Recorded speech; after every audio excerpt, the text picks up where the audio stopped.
Hello, and welcome back to the Performance Marketing Unlocked podcast. I'm Jospeh Arthur, PMW's Multimedia Editor and your podcast host. Thanks, as always, for joining me for a special edition of the show this week. It is PMW's Super Bowl ads special.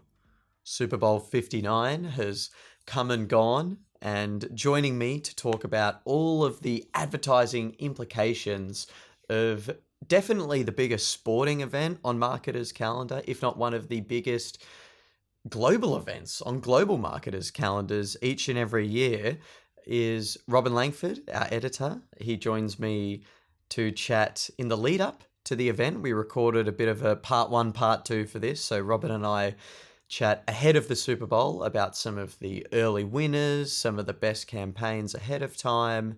Following that discussion, Robin and I are joined by Chiara Manco, the Creative and Media Partnership Director at System 1, who have become one of the leading platforms for measuring ad effectiveness. And of course, they measure the effectiveness of all of the Super Bowl ads. So Chiara joined myself and Robin post-game in the wake of the Super Bowl itself to analyze all of the ads that we saw, and we talk about some of the biggest winners and losers from game day. So make sure you sit back, relax, and tune in for PMW's 2025 Super Bowl 49 special.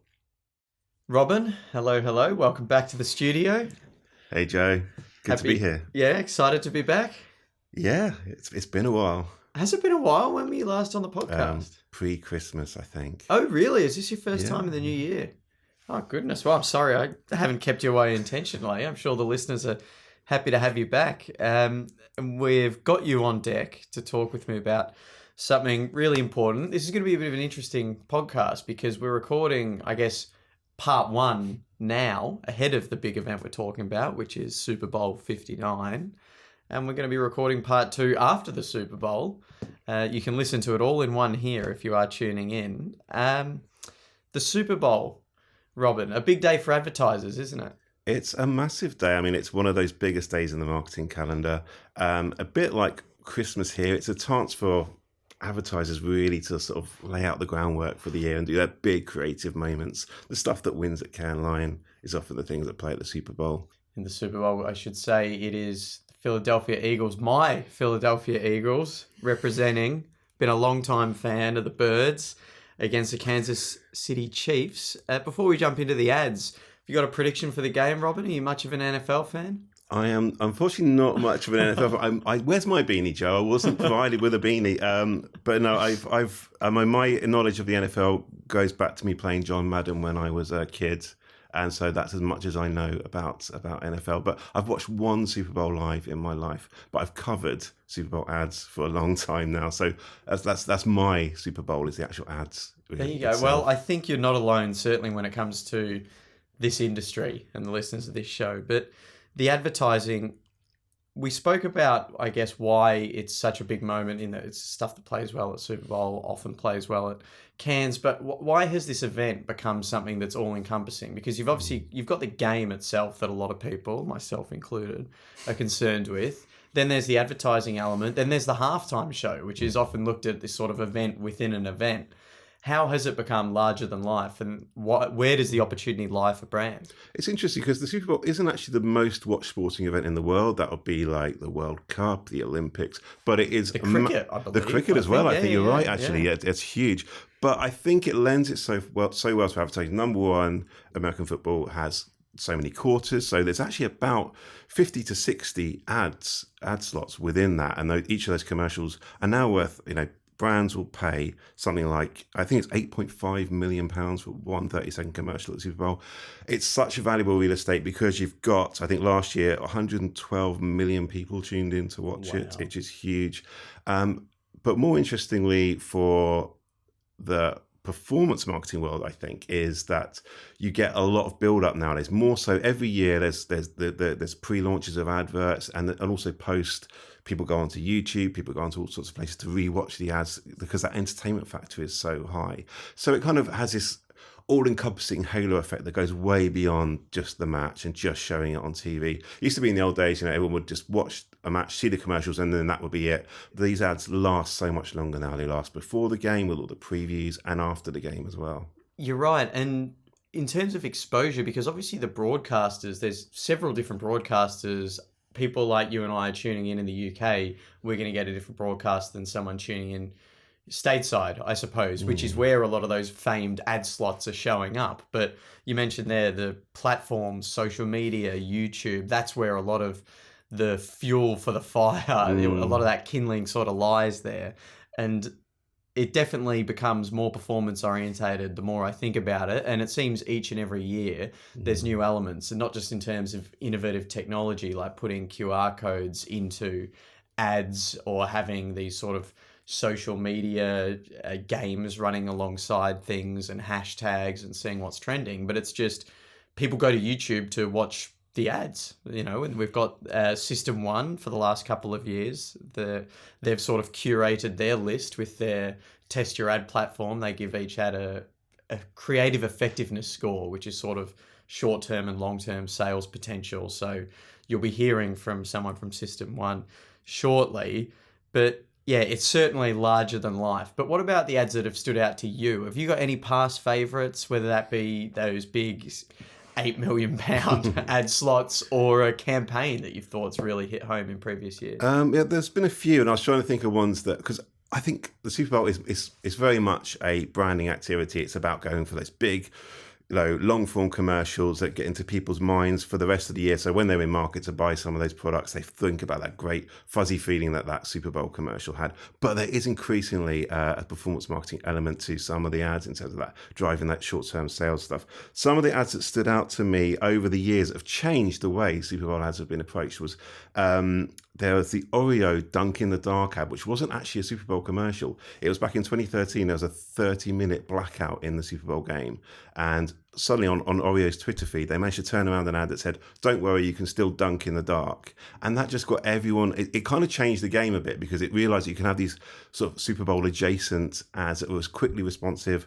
Back then it was called newsjacking, now it would be called reactive marketing. And it showed that you don't need a massive production team or anything. You can just have someone that's thinking quickly, that can log into what everyone's thinking at that time, and it got a massive reaction. I think it probably wouldn't work today in today's TikTok, Instagram world. That's not as impressive, but back then in 2013, it was like, oh wow, we can think slightly differently. And then in 2022, back when Bitcoin and all that was all the rage, we had before the crypto winter. Yes, the crypto winter, which has had a bit of a comeback recently. No one's really talking about crypto's comeback, but we'll save that for another show. That's a whole other podcast about what's going on at the moment. But it was Coinbase and the moving QR code. It was such a simple ad. They paid like $17 million for that, but it was just it was buzzing around the screen. You had to try and catch it with your phone. It created a much more interactive element, and it was directly performance related because it was a lead generation exercise for Coinbase, and it worked really well. It actually crashed their servers. So that shows that two very different type of ads. But my favorite of all time was probably the David Harbour "It's a Tide" ad one. From a marketer's point of view, we all loved it because it was basically a massive spoof and pastiche of every other ad going, and it kept running throughout the Super Bowl, different slots. As, oh, then this is actually a Tide ad because look how clean his shirt is. And it was very funny, very well done. But my another favourite actually, because I think a lot of Super Bowl ads, the theme is to try and go for laughs, and we've noticed, we might talk in a bit about how you also go for heartwarming, emotional tugging stuff. And actually one of my favourites was from 15 years ago, and I had to hunt it down. And it was by Google of all companies. Oh, wow. And it was called Parisian Love. And it was just a shot of a Google search screen. And it was for 57 seconds. And honestly, I mean, even someone with a curmudgeon like you, a self-confessed curmudgeon like you with a heart of stone, I dare it. I'll look up Parisian Love on YouTube, and put headphones on, and try not to get those old tear ducts going, because it's so cleverly done, and it's just 1 minute of someone doing searches, and it's about them falling in love, but it's done so well. Oh, honestly, wow. It gets me a bit tearful. That's a little homework assignment. Honestly, for everyone look it up. And you'll thank me later. It's such a good advert. So those are my favourites. And I think one thing I picked up from that, looking at this morning, was actually people's search habits haven't changed that much. This is someone 15 years ago doing a bunch of searches to try and impress a French girl. Wow. But the translations and the searches, and I realised actually our search behaviour hasn't changed that much. From a performance That's marketing exercise. That's a hot take, Robin. Yeah, I wonder how many people would agree with you. So the Parisian love, look it up. Oh, wow. Those are my favourites. Yeah, for someone who really doesn't know much about American football, when it comes to Super Bowl advertising, I think you're the biggest sort of historical nerd. I used to do top tens quite a lot. That was the just thing. very into it. I always loved the Old Spice guy. I think that would have been I forgot about him. Like mid 2010, around about that. It was a few, the beauty, probably a decade ago now. But that was hysterical. From a film buff's point of view, it was practical effects. There was no CGI in that. He was on there with camera and they kept moving stuff around him to make it work. No, I did know that. And it was so clever, but that was utterly brilliant. Yeah, just that sort of one take, you get that shot right. But that was a cool one for me. But certainly, and you've touched on things there, some of the themes and the strategies for getting your Super Bowl advertising right. We'll get into that a little bit later, but I wanted to touch on a bit more about the performance elements. And you've alluded to catching the QR code and getting something trending on social media. For brands that don't have the big £1 million budget to spend big on the Super Bowl, how can they get involved on the slightly smaller scale? Because you mentioned that maybe Dunkin' in the dark, you probably can't get away with it these days because that market's maybe a bit oversaturated in terms of people trying to go viral in moments like this, particularly around the Super Bowl. So if you're an advertiser, is the Super Bowl something you have to be involved in? Is it like the golden quarter? You've just kind of got to jump on Black Friday and try and get involved somehow? Or could you sort of lay in wait and watch and see if there's an opportunity, but if there's not, you just sort of sit back and enjoy? It's a very good question because there's a massive barrier to just advertising. There's only 50 to 60 slots and it's $8 million to advertise. So a lot of people are just simply not going to be able to get on those slots. The biggest advertisers of all time, I quickly looked that up, sorry Joe, is that Budweiser, Pepsi, McDonald's, Ford, Coca-Cola, Toyota, Dodge, Hyundai, Chevrolet and Doritos. And if you're a smaller company, you're not going to be able to do that. So some guerrilla marketing is probably good. Also just tapping into the fan bases around it. Like there's just can be certain knowledge that certain NFL fans or certain particular team fans will have. Lock into those trends because most people now are going to be watching it with a second screen with their mobile phones.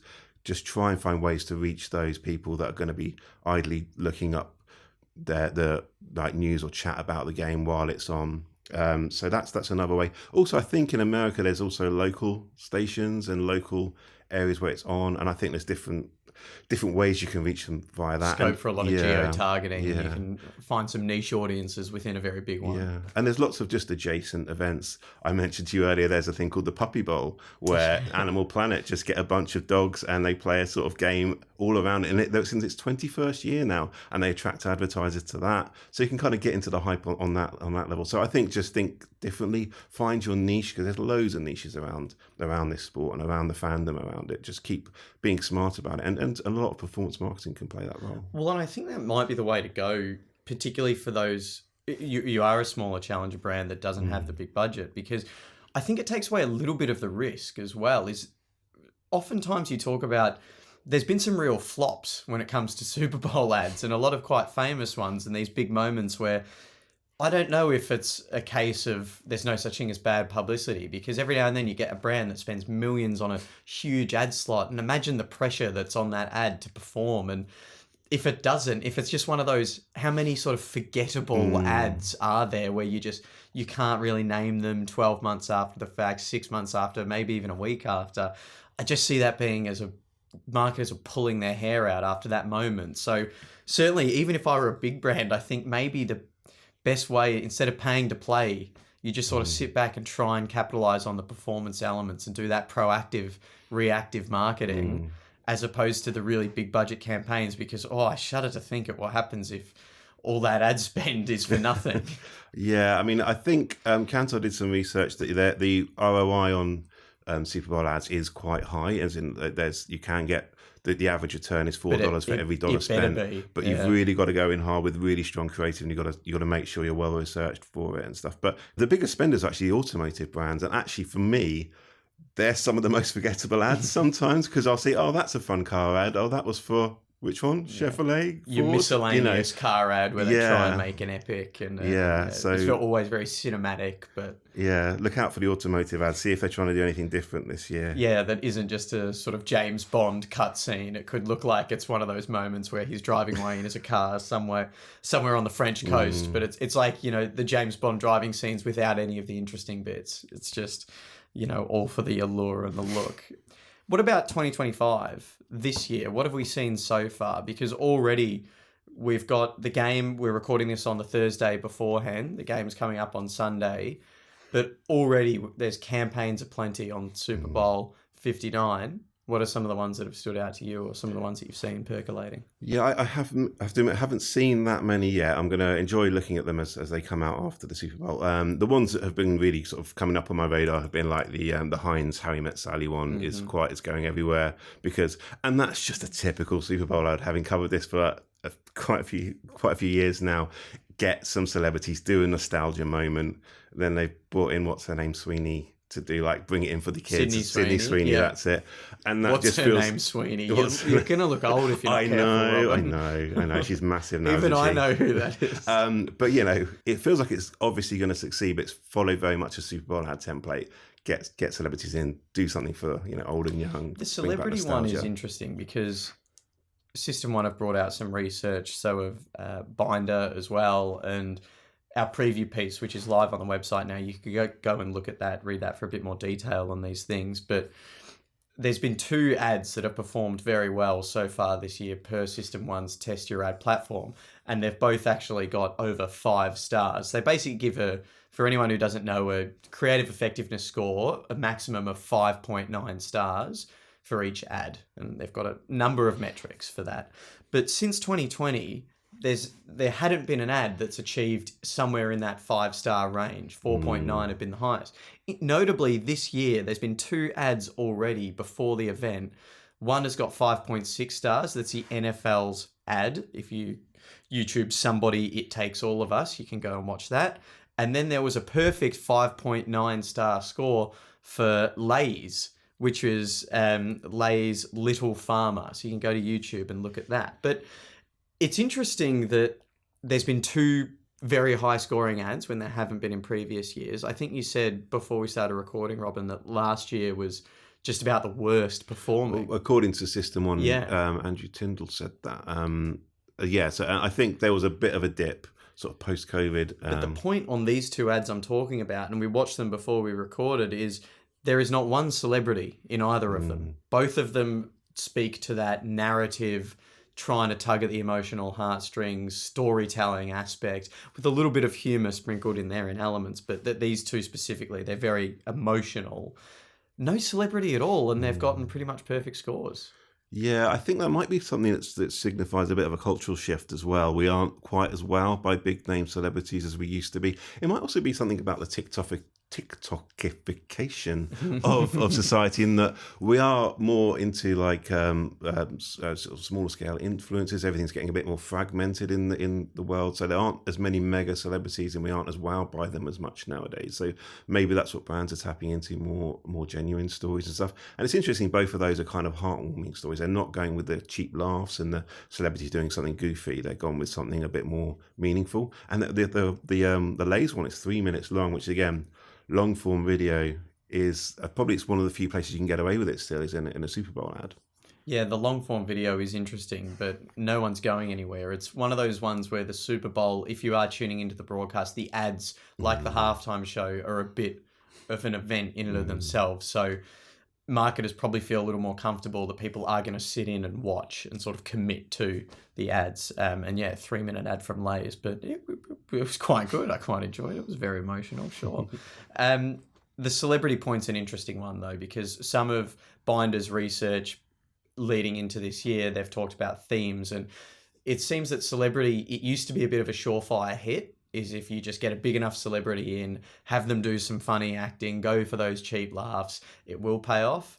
We're seeing that work less and less, I think, as things go on. And this idea of narrative storytelling, tugging at the heartstrings, drawing out emotion, and then humor, but in a bit more of a subtle way, I suppose. I think that's what's really standing out. So it'll be interesting to see if that trend continues this year. post-game as well. Robin, Sure. we'll round out part one of this two-part Super Bowl series there, unless there's anything else you wanted to add pre-game. Otherwise, you'll be hearing from us on the other side of a very short break. It'll be about 3 or 4 days for us, but for you listeners, it'll be a matter of seconds. Robin, thanks for joining me, and we'll speak to you again shortly. Thank you, Joe.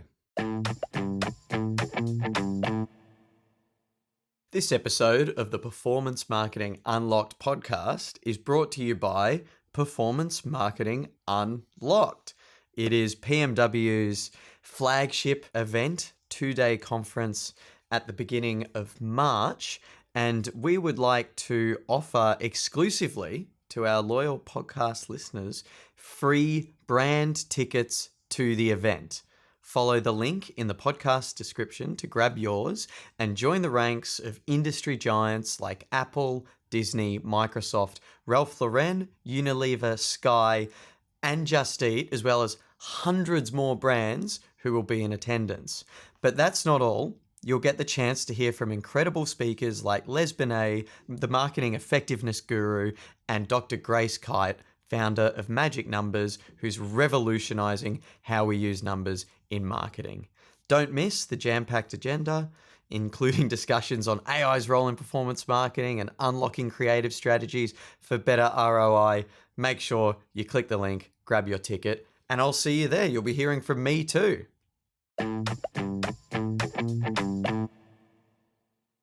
Hello, Robin. Hello, Chiara. Hello. Hello, morning. How you both doing? Bright and early this morning. Not bright. We're here in London, but early this morning. How are we both? A little tired? Little bit. Really excited to be here. Also because it was my first actual Super Bowl. Been working in advertising for a while now, so obviously very immersed in that side of things. But I never watched the game before, and I did last night, which was a lot of fun. And Eagles won, which is wonderful. Got an Eagles boyfriend, so it was kind of like we had to make a big party out of it. No, I love it. I can see I'm big Philly fan myself, so we got 2 Eagles fans in the house representing. Robin, I know you picked the Chiefs pre-game. Disappointed with the outcome? I'm devastated. Obviously, I've been a Kansas City Chiefs fan all my life, and obviously follow them religiously. So I'm absolutely shocked that they lost by quite a substantial amount. It was terrible, really.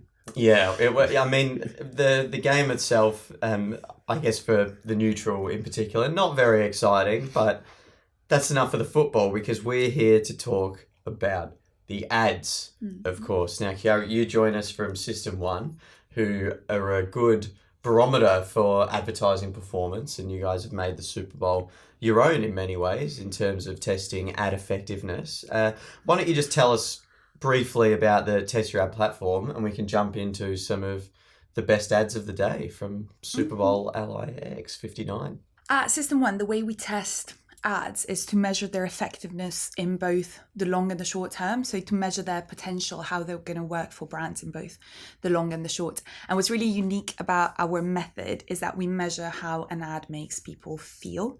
So we measure what we would call, the more System 1 diagnostics rather than the System 2 rational ones. So we know that how an ad makes people feel is really the best predictor of its success. And so our methodology very much focuses on that. So the way we predict the long term, for example, is based on how positively an ad makes people feel. We know that's what's going to push it to long-term effectiveness.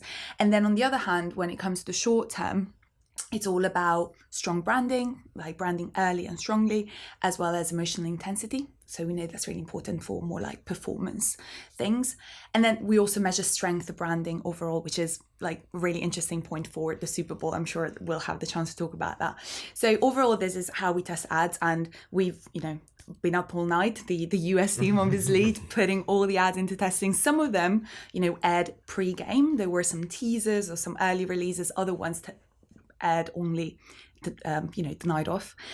So we've been really busy testing all of them. Amazing. Now, Robin and I previewed some. We'd seen the NFL's own ad scored really well. I think it was Lay's did a really good one too, The Little Farmer. But Chiara, enlighten us. What's won the day? What were some of the big ads from last night? I mean, you stole a bit of my thunder. I was going to say definitely NFL. It's great because they've had this consistent theme, with their agency 72 and Sunny about the purpose of the NFL beyond just a sport, the impact it has on communities. So they've been doing that for a few years now and they continued this year, which was great. Lay's very heartwarming story. Departure from a couple of years back was the last Super Bowl ad. It was very celebrity focused, right? Whereas this year they went for the storytelling and the heartwarming. Another great one was Doritos, really. It's great because they brought back this competition where they ask fans to create the Doritos Super Bowl ad, and then they selected one, and they selected Abduction, which is the one with the alien beam that tries to steal the Doritos bag from this guy's hands, and yeah, it's really entertaining, storytelling, humor. Good amount of humor in that. Yeah, exactly. Very much so. It ends on a high with, the guy eating Doritos with the alien itself. Yeah. So it's quite funny. And what's really great about that is that at System 1, we tested the 3 finalists of the contest. And we found that while they broadly scored in line with each other in terms of the short-term potential and in terms of brand strength, Abduction was the one that had the greatest long-term potential. So it was really great to see that Doritos chose that one because clearly there is a lot of mileage. I'm surprised you didn't submit an entry, Robin. That seems right up your alley. You're a big fan. Competition to submit just the chance to submit your own ad. Well, I've got quite a closet marketer myself, but absolutely, it sounds fascinating. I think I'd love to see some of the outtakes, the ones that weren't, almost interesting, the ones that didn't work, that the fans submitted as much as, because you can learn as much about the mistakes, can't you, as you can from the ones that work really well. So you can learn, like, that's not quite on brand, or that doesn't quite drive the emotion that you're talking about. Emotion's the word that keeps coming back, and it's one that it seems to stand out to me, and that trend, it seems to have come through a lot more. Last year it came to the fore a bit more, but this year it's sort of hit home again and again, where emotional storytelling, a little bit of humour, but tugging at the heartstrings and just getting some reaction seems to be the play. Whereas like the NFL, neither of those had celebrity. Like the NFL ad in and of itself didn't really have that celebrity element. It's all about purpose and community, and it works really well. So Chiara, what about the celebrity ones? That's what everyone talks about when it comes to Super Bowl ads. Which ones worked? Were there any? Yeah. So it was a bit of a mixed bag, as I feel like is always the case with celebrities, right? I feel like there's this idea that you're gonna throw a celebrity in and it's gonna immediately, grab attention and be successful. Now, what we know through our research is that celebrities are really effective in driving the short term, because no matter whether people love them or hate them, they're gonna generate emotional intensity, whether good or bad. And if the ad is well branded, that's good for the short term. But they don't really work in the long term as much as other features do, like having your own character as opposed to borrowing a celebrity, right? What we call a fluent device, like the Budweiser Clydesdales, the horses, right? So this year, again, there was a bit of a mix. Some brands that use celebrities a bit like, just cameos without really embedding them in the story. Robin and I were talking about Salesforce had their commercial that it was Matthew McConaughey, and it just seemed McConaughey appeared in quite a few ads last night. So. Yeah, the Uber Eats one did really well. With him. That one about the conspiracy, that was really funny as well. Conspiracy to make you hungry, sports. Conspiracy to make you hungry. That was the idea. And then whereas his appearance in the Salesforce one, it just seemed a bit contrived. They'd sort of set up an order for him at a restaurant. He got caught out in the rain. No one likes to see it. But effective use of Matthew McConaughey, an interesting trend from last night. And like different versions of it. One celebrity use that was super effective was for Hellmann's, recreating the iconic diner scene from When Harry Met Sally. And that was, spot on. It was really funny. The actors were obviously relevant to the scene and they found a place for the product. And also it links to another theme that we found this year. A lot of the ads were quite nostalgic. So obviously you have that When Harry Met Sally, classic, iconic film. You also had Booking.com using the Muppets. So there was, an element of looking at those cultural references that really have a mass appeal and can really emotionally engage. Why do you think nostalgia's become such a trend in the last? I know it was spoken a lot about last year, but this year as well. Why do you think nostalgia's made a bit of a comeback in this sense? Is it just, the age of people watching the Super Bowl these days? It seems anytime you can get a call back to an old pop, an old pop culture reference, it seems to pay off at the moment. Yeah, I mean, I don't know. I feel like in terms of audience of the Super Bowl, it's quite diverse, right? It's all age groups, all backgrounds, genders. So I don't know if it's necessarily... Our research shows that nostalgia, cultural reference are super powerful, and they always have been in advertising. So, maybe brands are, onto a good thing, and they realize that too, and they're making more use of it because, we know it does pay off. I think there's a certain amount of the Super Bowl is such a massive audience, what was it, 130 million people watching. But there has to be an element of universality, doesn't there? And you have to, and I think nostalgia is one of those slightly safer things that brands can play into that feels like a surefire bet. It can trigger those strong emotions again. You talk about when you see When Harry Met Sally, it's a very universally loved film. And that's a very common theme you've seen over the decades with Super Bowl, I think. So yeah, the interesting point you raised there is trying to elicit those strong reactions, because one thing I've found is you obviously want to get, a strong reaction from your audience in some sense, an intensely positive one. But there have been some ads that I saw that gave me personally an intensely, not negative, but they were a little too out there for me. And I kind of reacted like, oh, yeah, weird. I was a bit perturbed. Yeah, a little bit of that weird factor. I think it was Coffee Mate. They had an ad with someone's tongue, very much the focus of it for sort of, I'd say, too much of an extended period.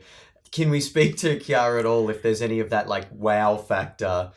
Does that work? Is my reaction holding true to research there, or am I just a bit odd? No, I mean, to be fair, I had the same exact reaction when it came on last night. I was like, the hell is going on here? And it happened a few times, right? So another thing we saw is that lots of brands playing with humor a lot, and lots of them doing really well with it, and then a few just going a bit too overboard with it, and bordering into too weird, too crazy, people feeling just a bit uncomfortable about it, like you said. So yes, it might shock your audience in the immediate, but it's not really going to do much in terms of the long term. So it's not really an effective tactic for the long, but it could drive some interest in the immediate. I mean, maybe they wanted to get a bit of a reaction out of people. Yeah, it can do that. Is there an ad that's been crowned the winner in terms of the star rating? I know still might be some coming in, or rankings still being finished. We're recording this not long after the game, but I know Lay's got more or less a perfect score. I think it was a 5.9 on the star rating, which, as far as I know, is the highest you can get. Yeah. Was there anything else that's competed with that, or is that what we're saying, the winning ad of the year? Yeah, so I would say, I mean, unless anything comes in very, very last minute, as we're recording this, I know some data is still being pulled, but I think we can safely say Lay's is up there in terms of performance. And then we had the NFL right after that, doing really well. And another great one was WeatherTech. I don't know if you've seen it. So I didn't even know what WeatherTech was, right? Yeah. So WeatherTech is a brand that does lining and carpets for cars that are weather resistant, like dirt proof, mud proof and all of that. And historically, they've advertised in the Super Bowl for the past 13 years, but probably the reason why none of us remembers them is because they've always been quite product focused. Right, what we would call the more salesmanship approach, put product front and center. Whereas this year, they purposefully went for the showmanship approach, so very entertaining ad. And it's a story of these 4 older ladies driving on a highway in their car and wrecking havoc as they go. The background song is Born to Be Wild, and they end up in a police station because they've just done a mess. Tells a bit of a story. It tells a story, it's upbeat, the music fits the scenes perfectly, right? And also, has an older cast, which is something that we don't often see in ads. So that one was, not a new entrant, but a completely different treatment for a brand that has been around for a while, and it was up there as well in terms of score. Amazing. Now, if we pivot into the performance element, it's something that we spoke about, Robin, pre-game, this idea that not all brands can afford these big £7.5 million ad slots. Some of them have got to find a way to get in on the Super Bowl audience and capitalize on the opportunity in slightly different niche, creative, performance-orientated ways. I know you found a couple of good performance campaigns that stood out to you that went on last night. Do you want to enlighten us on what they were? Yeah. Previously, Joe, we were talking about how sometimes brands have to advertise around the Super Bowl rather than on the Super Bowl. It's $8.5 million for an ad slot this time around, and it was $7 million just a couple of years ago, so the inflation's gone up massively. And there's only about 50 or so slots so you're always, even if you're a major brand, there's only so much space you have to actually advertise there. So, I mean, one I found was Twix. They did a really interesting campaign, which was the stare down, which is on their app and on their website. You had to go to twix.com. And during the commercials, viewers were encouraged to actually look at your phone screen, because they found something like 78% of people watch the Super Bowl while also having their phone in their hand. So they're saying, while the ads are on, actually just stare at your screen and your phone will pick up your eyes, actually focusing on your screen, and you can accumulate entries into this awards where you win 2 gold bars potentially at the end of it. So the more time you spend looking at the app during the advertising slots, you will have more of a chance to win these 2 gold bars. And obviously the branding's there as well, because Twix is all about 2 chocolate bars, and they had 2 gold bars as well. So it was interesting to see how that panned out, because they didn't actually pay for an ad slot as far as I can tell. It's a great way to command attention. I wonder if there were some dud Super Bowl party guests, though, if you've got, during the halftime break, just everyone getting their phone out to stare at it. I'm trying to win some gold here, it's valuable. Yeah, did that pop up on your radar while you were watching last night? Not while I was watching, but I did see it when, in the lead up to the game. So we did test it. We tested, they did a bunch of teasers, but then there was a bit of a longer form video on TikTok with the Yin Yang Twins, the hip hop duo, talking about the contest, how it worked and so on. So we put that into testing, and while it didn't do amazing from an emotional point of view in terms of eliciting positive emotion, and it might be because of the choice of celebrity, maybe they're a bit niche, it was a bit stiff in delivery perhaps, but in terms of short term, it did quite well. To your point, it was very well branded and it generated high intensity. So, I would expect people to have gone to then look up the contest and found out more about it. So as we didn't see it in the game last night, I'm really curious to see how it panned out and who won the gold. Capitalising on the second screening is a really good move, I think. It was also an anti-advert in a way, because it was actually encouraging people to not look at their competitors on the screen, and you're spending that time focusing on a Twix-branded mobile game, essentially. So, and that's the other thing. They're trying to encourage people to spend more time looking at your phone rather than actually on the screen, and that's a way of taking away all those ad dollars that people have spent elsewhere. And obviously competitive analysis is always one of those big things that you've always got to factor in when you look at these things. I always think with all the car adverts, a number of times my friends see a car advert and they name the wrong brand that actually advertise on it, so you've got to get that distinctiveness as well. Were there any others that you wanted to speak to, Robert? Yeah, there was 2 others that kind of used a similar tactic, and one of them was a rewards app, Fetch. And they made a bet, and you 2 will know better than me because I think you've actually watched the game. Sorry, I have to make a confession, I didn't watch the game last night. But they made a bet at the end. What's it called? A 2-minute warning? Yeah, at the end. 2-minute warning. They said they were going to give away $10,000 to 120 winners in every second of the remaining 2 minutes of the game. So they made a calculation that that game was going to be quite short at the end. They weren't going to extend the time, because in that time, basically everyone had to log on to the Fetch app, and you'd get, within that time, each person would be rewarded every second that it went on, and you'd get a share of a $10,000 prize money. Wow. So again, it was another way of getting that attention for the second screen, and it was an advert in the game. It said, in the final quarter, in the 2-minute warning, now log on to the Fetch app and you'll get this reward. So it's another really interesting kind of Jalen Hurts and the Eagles to thank for not having to do a big payout on that front, because the final 2 minutes went by super quick because the game was pretty much over. So Hurts did what's called taking a knee and just basically ran the clock at the end. So that's a lot of money to put up, but it certainly wasn't as dramatic a spend for Fetch as perhaps it could have been. So it's an interesting tactic, though. A lot of second screening seems to be the way, and I guess that's maybe the name of the game if you're a brand trying to capitalize on the Super Bowl without investing in those ad slots, because that's where everyone's attention and eyeballs are, but you can get them to look elsewhere even during the play, because there's lots of breaks during the game of NFL. how much of it's live action and how much of it is just everyone setting up the line. And that's the impression I always get when I watch NFL. There's a lot of just hanging around and sorting out the next. So you next do get play. your phone up and the second screen, but maybe it's people looking at stats and doing branded things like that. I know FanDuel did a lot of that as well for their campaigns. Before we round out this Super Bowl special of the Performance Marketing Unlocked podcast, does everyone have a personal favourite this year campaign? Whether that be an ad slot they saw, something else that was Super Bowl adjacent? Chiara, why don't we start with you? You're the expert. What was your favourite and why?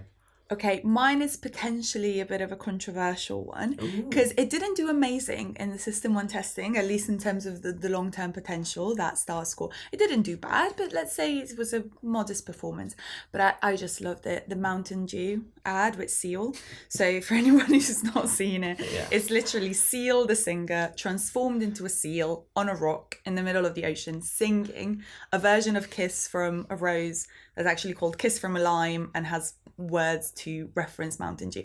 And I think it's so out there. It might be one of those that went too much with the craziness, with the edge, but I really loved it.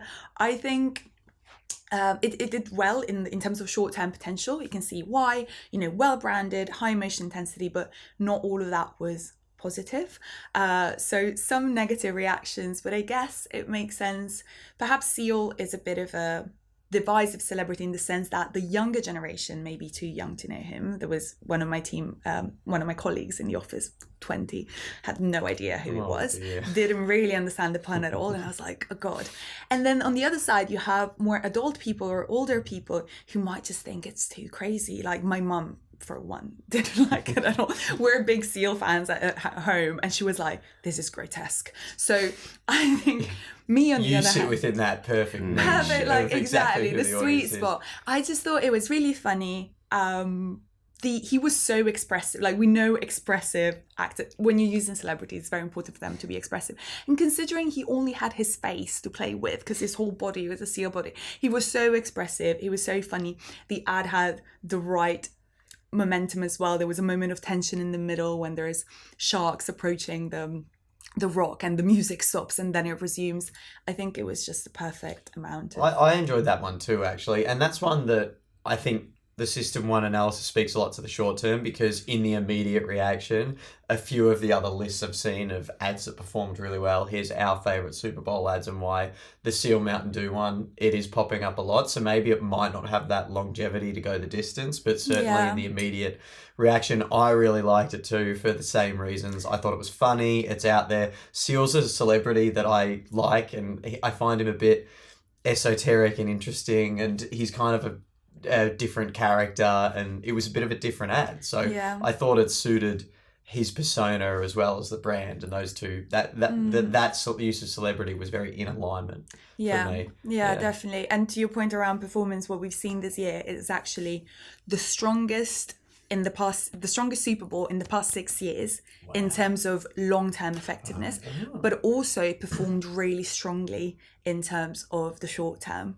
So, really promising all round, not just for the long, but also the short. So it was a dud game, but it was a great one in terms of the ads. I was going to ask that because I think it was someone that said last year it wasn't a particularly strong year last year. We didn't have any 5-star ads last year, I think. And this year we had quite a few. So it was really good. But interestingly, and perhaps a bit worryingly, fluency, which is the measure for brand recognition, was lower than previous years. So there was about 22% of the people, the audience, who couldn't recall whose brands the ad was Which for. Is just, to me, that's got to be a disaster. It's crazy, because considering you said 8 million, 30 seconds, it's crazy. So it really points back to that need to, you need to brand, you need to make that money count, right? Which brand nailed it for you, Robin? Round us out with on the favorite. subject that Chiara just said about what you remember, I did like the Booking.com one, because I saw it, I replayed it a few times, and I like the Muppets. But it was a really nice piece of branding. It kept showing someone books a holiday for them and it's right for them, but it's wrong for the next person, and they will try and book something else. And it kind of shows that waybooking.com offered this kind of personalised holiday experience, and it was quite funnily done, and it was only 30 seconds long, I think. Shows I have a really short attention span, but I like the ones that are short and snappy. But I think that they were very strong. I recalled it really well and enjoyed the advert. So yeah, well done booking.com. Amazing. Well done booking.com. Chiara, before we let you go, we have to round out this episode, as we do with every episode, with PMW's famous Resell Me a Pen challenge. Now, I set you the task of trying to do an item that's sort of NFL adjacent. Do you want to reveal to myself, Robin, and the listeners what it is you're going to resell? Yes. Now, first of all, it was very hard to think of an item that was both outdated and related to the NFL. What it came up is a sticker book. You know, the ones where you have all the players' figurines. And it so happens that I have a real one with me here. So I also have a nice prop. Oh, amazing. And, yeah. All right. Well, I admit we gave you a bit of a challenge there, trying to keep it NFL related. So bonus points for that. You've bought a prop that's super exciting. So 60 seconds to resell us the sticker book, sports sticker book. Your time starts now. Right. Football fans, are you tired of the same old memorabilia? Sure, your team's jerseys, that football-shaped nacho ball, they're all cool, but are you looking for something really unique? Then I've got just the right thing for you, a football sticker book. And it's not just a sticker book, it's a time machine. It's going to bring you back to your childhood. It's fun for the whole family, right? And I know we're talking about Super Bowl, so you're probably thinking it's going to be an NFL sticker book. Wrong. It's an Italian Football League sticker book. Niche, yes, but also think about it. It's a win-win situation. You can have all the fun of a sticker book and learn Italian.